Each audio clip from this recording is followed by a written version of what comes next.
নির্বাচন পেছানোর উছিলা তৈরি করছে সরকার, অভিযোগ করেছেন বিএনপি নেতারা।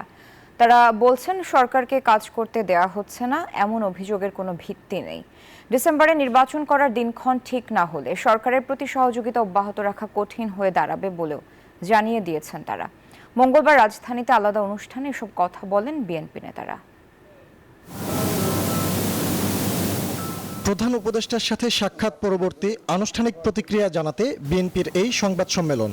রাষ্ট্রীয় অতিথি ভবন যমুনায় অনুষ্ঠিত বৈঠকের বিষয়ে সাংবাদিকদের সামনে দলীয় অবস্থান তুলে ধরেন দলটির নেতারা। ব্রিফিংয়ে দলের স্থায়ী কমিটির সদস্য খন্দকার মোশাররফ হোসেন বলেন, বৈঠকে নির্বাচনে সুস্পষ্ট রূপরেখা প্রত্যাশা করেছিল বিএনপি। প্রেস সচিবের মাধ্যমে সরকারের যে বক্তব্য পাওয়া গিয়েছে তাতে জাতীয় সংসদ নির্বাচনের বিষয়ে সুস্পষ্ট কোনো রোড ম্যাপের ঘোষণা না থাকায় আমরা হতাশ হয়েছি। একটি সুষ্ঠু নিরপেক্ষ জাতীয় সংসদ নির্বাচনের মাধ্যমে রাজনৈতিক শক্তির ইন্ধন এবং বিদেশি ষড়যন্ত্র বন্ধ করা সম্ভব। খন্দকার মোশাররফ বলেন, বিএনপি মনে করে জাতীয় নির্বাচন আগামী ডিসেম্বরেই হতে হবে। এ দাবিতে অটল থাকবে বিএনপি। আমাদের দাবি শুধু এই কয়েকদিনে না, এটা কিন্তু আগের থেকেই বলছি। কেননা ডিসেম্বরকে আমরা মনে করছি যে নির্বাচনের জন্য উপযুক্ত সময়। এর অন্যথা হলে জনগণের দল হিসাবে বিএনপির পক্ষে এই সরকারের প্রতি সহযোগিতা অব্যাহত রাখা কঠিন হয়ে দাঁড়াবে।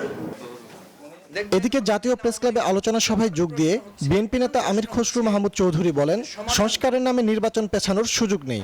যে প্রত্যাশা নিয়ে গণতান্ত্রিক অর্ডারে ফিরে যাওয়ার জন্য যে কাজগুলো করার দরকার ছিল সেটা দৃশ্যমান হচ্ছে।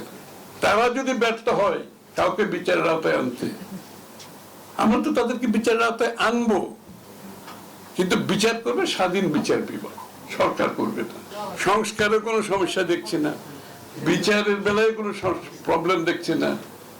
তারপরে রোড ম্যাপটা দিতে এত ভয় কেন, আর নির্বাচনকে এত ভয় কেন?